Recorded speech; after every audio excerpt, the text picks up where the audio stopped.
और इस वक्त की अहम खबर जम्मू कश्मीर के अवंतीपुरा में एनकाउंटर से जुड़ी हुई। सिक्योरिटी फोर्सेस और मिलिटेंटों के बीच यहां एनकाउंटर देखा जा रहा है। अवंतीपुरा के रेंजीपुरा में ये एनकाउंटर जारी है और अभी तक जो इत्तलात है उनके मुताबिक 2 से 3 मिलिटेंटों के छुपे होने की खबर है।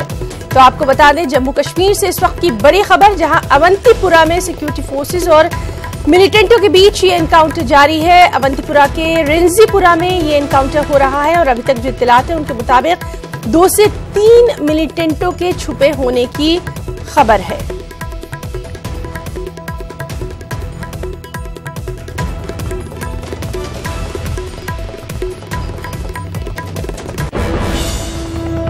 खबरों में इतना ही। आदाब।